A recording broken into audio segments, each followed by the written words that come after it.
Fala galerinha do primeiro ano médio, tudo tranquilo? Espero que sim. Hoje nós vamos dar continuidade aos nossos estudos sobre epistemologia antiga e medieval, que está aí na sua apostila do volume 2 de filosofia. Na aula de hoje nós vamos iniciar um passeio sobre o que nós chamamos de epistemologia medieval, e eu gostaria que você pegasse aí sua apostila na página 20, no tópico Teoria da Iluminação Divina. Para que nós compreendamos do que se trata a teoria da iluminação divina, é importante que nós pensemos que há um contexto, de desenvolvimento do conhecimento humano, que nós já vimos nas aulas anteriores. Na aula passada nós vimos sobre o ceticismo e o neoplatonismo. E aí, essas formas de pensamento, essas proposições de conhecimento, deram suas contribuições para que o desenvolvimento do conhecimento humano acontecesse. Então, nessa dialética epistemológica que a filosofia desenvolveu, o conhecimento científico desenvolveu com o passar dos tempos, nós conseguimos chegar a estas formas de conhecimento que nós temos hoje. E aí, para contextualizar a teoria da iluminação divina, nós vamos nos remontar para os séculos 2 e 3 depois de Cristo, quando muitos defensores do cristianismo se dedicaram ao estudo do pensamento grego, a fim de conciliá-lo com a revelação cristã. Esse movimento recebeu a designação de patrística, uma vez que foi empreendido pelos padres da igreja e se estendeu até o século VIII, orientando a formação da filosofia e da teologia medievais.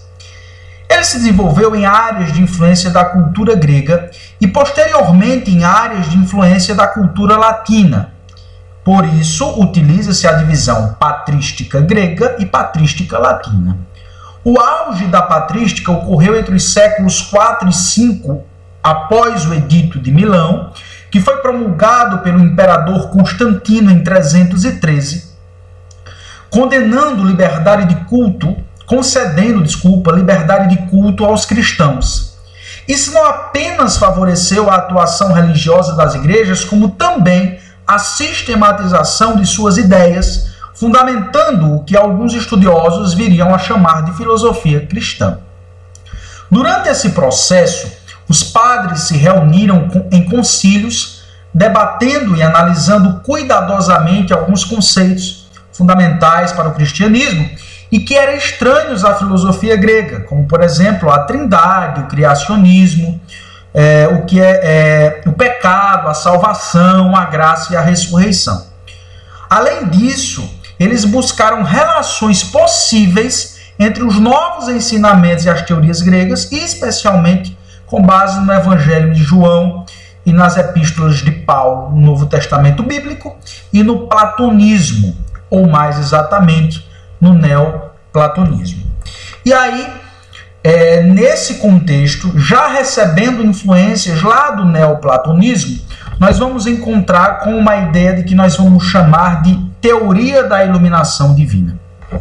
A teoria da iluminação divina, ela tem como principal representante um filósofo chamado Aurélio Agostinho, que nós conhecemos como Agostinho de Hipona, e alguns chamam de Santo Agostinho. Agostinho combateu o ceticismo e revelou influências do neoplatonismo de Plotino. O que foi que Agostinho combateu no ceticismo? Primeiro, a ideia de que nós, seres humanos, não teríamos a possibilidade de conhecermos as coisas. Depois, ele sobrepôs a figura de Deus ao cristão, a figura do uno, que foi lá mencionado no neoplatonismo por Plotino. Agostinho defendeu a tese de que todos os seres e objetos sensíveis correspondiam a ideias presentes no intelecto divino. E aí Deus seria, portanto, a garantia da verdade e da possibilidade do conhecimento, ao contrário do que pensavam os céticos, os quais afirmavam a impossibilidade deste conhecimento. Agostinho ressaltava que quando se referisse aos objetos sensíveis exteriores ao sujeito cognoscente, ou seja, o sujeito que conhece, o sujeito conhecedor, segundo ele, tais objetos agiriam sobre o corpo modificando-o. Essas modificações, por sua vez, seriam percebidas pela alma, que produziriam imagens semelhantes àqueles objetos que corresponderiam às sensações.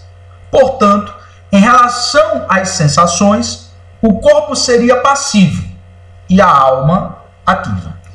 Por outro lado, o conhecimento seria verdadeiro e estável quando se referisse a realidades não sensíveis, consideradas eternas e imutáveis, como as regras da matemática ou os princípios éticos. Então, segundo Agostinho, a primeira forma de conhecimento que estaria limitada aos sentidos não alcançaria a verdade, mas a verdade não poderia fundamentar-se no homem porque o homem era imperfeito e imutável. Precisava de um fundamento perfeito e transcendente.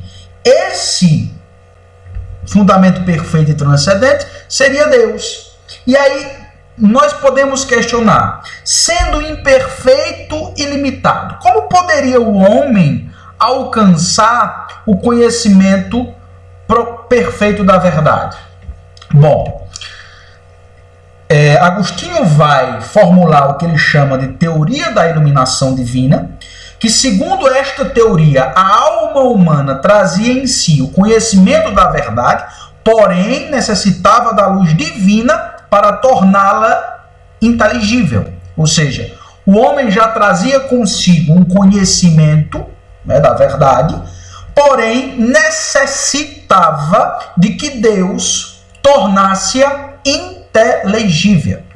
Sendo assim, o conhecimento verdadeiro seria o resultado da iluminação divina, que permitiria ao homem a contemplação das ideias ou das formas, as quais, por sua vez, presentes no intelecto divino, fundamentavam a realidade criada por Deus. Então, na perspectiva agostiniana, nós, seres humanos, nascemos com uma capacidade de conhecer as coisas a partir da nossa sensibilidade.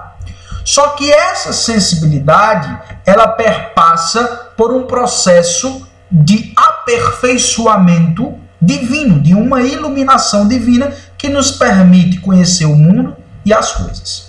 Para que você possa exercitar as atividades, relacionadas a este conteúdo, oriento que você organize as ideias da página 21 e para ler e refletir na página 22. Galerinha, essa foi a nossa aula de hoje sobre a teoria da iluminação divina.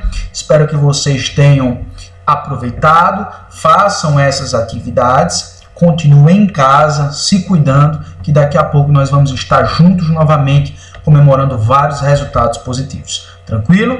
Muito obrigado e até a próxima. Tchau, tchau.